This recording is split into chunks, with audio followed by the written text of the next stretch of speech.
Hello everyone, myself Hans. Today we are going to solve the given problem from topic hyperbola. Question is given, if the hyperbola x square upon a square minus of y square upon b square is equal to 1, and the second hyperbola is given by x square upon a square minus of y square upon b square is equal to minus of 1 of eccentricities e1 and e2 respectively, then prove that e1 square into e2 square is equal to e1 square plus of e2 square. Here E represent eccentricity of the hyperbola. Let's solve the problem.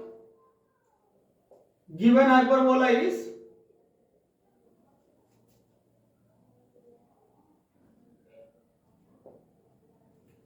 first is given x square upon a square minus of y square upon b square is equal to 1. Let this equation 1, and the second hyperbola is given by x square upon a square minus of y square upon b square is equal to minus of 1. Let this equation 2. Here we have to find the relation between eccentricity. Here, if from equation 1, we have to write the formula for eccentricity. This is given by b square is equal to a square, and taking eccentricity is e1 for hyperbola 1. This is e1 square minus of 1. And from here we can also write this is b square upon a square. A square is taken to denominator b square. Then remaining is here e1 square minus of 1.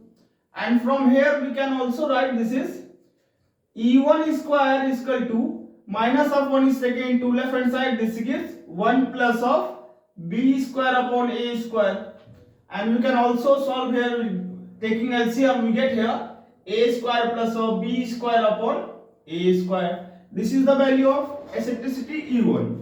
From 2, for solving hyperbola 2 from equation 2, and this is from equation 1, and this equation 2 of the hyperbola, given the relation between eccentricity and b square a square is given by a square is equal to b square into e2 square minus of 1. Here we have to let eccentricity for second hyperbola is e2, and from here we can also write b square is taken to denominator of a square. This gives a square upon b square is equal to e2 square minus of 1, and from here minus of 1 is taken to left hand side. This gives e2 square is equal to 1 plus of a square upon b square.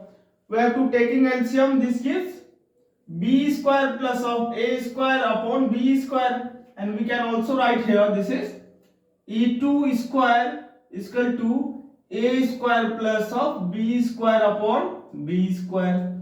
This is the value of e2 square, and this is the value of e1 square. We have to write in here e1 square is a square plus of b square is upon a square. We have to find the relation between e1 square into e2 square is equal to e1 plus of e2 square. From here we can also write here once again. We have to let this is equation third, and this is equation fourth. Adding equation third and fourth, we get here, adding this gives, once again we can also write equation third.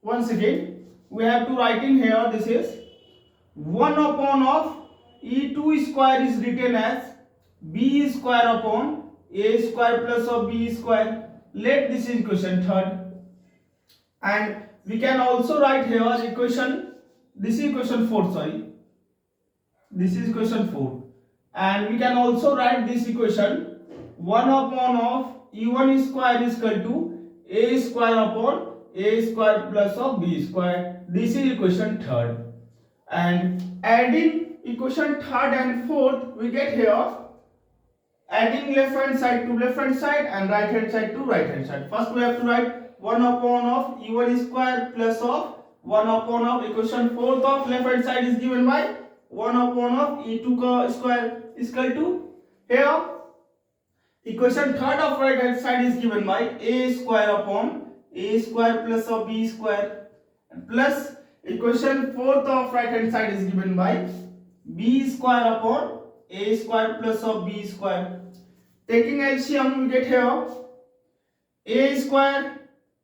Here LCM is a square plus of b square. So we have to write here a square plus of b square. We have to cancel out the terms. We get here 1. And further we have to solving 1 upon of e1 square plus of 1 upon of e2 square is equal to 1. And we have to taking LCM here, we get e2 square plus of e1 square is equal to e1 square into e2 square. And we can also write here this is e1 square plus of e2 square is equal to e1 square into e2 square. This is the required solution of the given problem which I proved. e1 square into e2 square is equal to e1 plus e2 square. Here e represent eccentricity of the hyperbola. Thank you class and thank you for watching.